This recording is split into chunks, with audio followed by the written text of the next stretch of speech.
Setiap pulang dari pedalaman, saya berpikir, betapa banyak nikmat yang Allah berikan untuk saya. Fasilitas hidup yang begitu banyak yang memudahkan saya untuk melakukan apa saja. Mau belajar, beribadah mudah, mau menimba ilmu kemana saja mudah, hidup keseharian pun mudah. Cuma ada pilihan. Mau melakukan kemudahan itu semua untuk menjadi insan yang baik atau tidak. Dengan kemudahan itu, mau menjadi semakin dekat dengan Allah apa tidak? Kadang, ketika kita diberi nikmat yang banyak, mata kita seperti tidak melihat bahwa begitu ada banyak nikmat yang kita peroleh. Kita selalu melihat nikmat orang lain yang kita tidak peroleh. Pedalaman selalu membuat saya bersyukur. Ada banyak muslim pedalaman yang kesehariannya tidak dapat fasilitas yang saya dapati sehari-hari. Khususnya di Desa Tolovo, Halmahera Barat, Maluku Utara. Mereka untuk keluar dari pulaunya saja harus menggunakan perahu kecil. Belanja kebutuhan sehari-hari dan berobat harus menyeberangi pulau. Dalam satu pulau ini cuma ada satu sekolah. Itu pun hanya dari SD sampai SMP yang mempunyai 3 guru. 1 guru SD, 1 guru SMP, dan 1 kepala sekolah. Sedangkan ingin meneruskan sekolah menengah harus merantau keluar pulau. Waktu saya pertama kali survei ke desa ini pun tidak ada dai atau ustadz yang mengajar.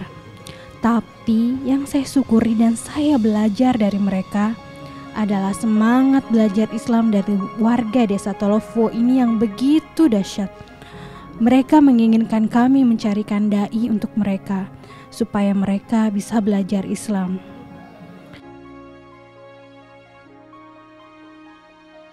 Saat kami tiba di Desa Soasio Halmahera Barat, 30 menit dari Desa Tolovo dengan menyeberangi menggunakan kapal, kami disambut dengan aparat desa setempat.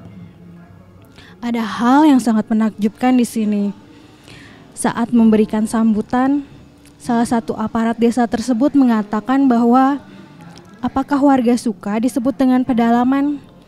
Karena gerakan ini namanya Gerakan Peduli Muslim Pedalaman. Beliau mengatakan warga seharusnya malu karena ada yang peduli dengan mereka jauh-jauh dari Pulau Jawa, dan seharusnya malu masih disebut dengan pedalaman.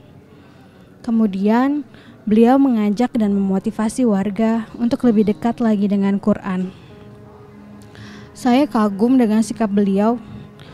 Beliau menunjukkan harga diri, tidak mau disebut daerahnya sebagai daerah pedalaman. Padahal dari lokasi desa tersebut masih pantas disebut pedalaman. Saat kami ke desa Kahatola, kami disambut dengan anak-anak kecil yang berlarian ke arah kami. Mereka senang dibagi-bagikan Iqra. Iqra, buku belajar untuk memulai baca Quran ini, begitu berarti untuk mereka. Semoga setiap huruf-huruf hijaiyah yang keluar dari mulut mereka menjadi amal soleh untuk donatur yang telah membantu mereka. Kali ini saya belajar bersyukur lagi untuk yang kesekian kali. Belajar bersyukur adalah pelajaran yang tidak ada bab akhirnya. Allah yang memampukan saya dan tim menginjak desa ini. Berbagi dengan muslim di sini memampukan saya dan tim saya untuk membuka donasi. Memampukan saya untuk melakukan ini semua. Saya memohon kepada Allah, semoga Allah menjaga keikhlasan niat dan hati saya dan juga semua tim Gerakan Peduli Muslim Pedalaman. Saya pun berharap Suatu hari nanti, warga desa Tolofuo, Soasio, Kahatola pun menjadi ahli sedekah seperti kedermawanan para donatur yang telah membantu mereka menjadi hamba yang taat dan dekat kepada Allah.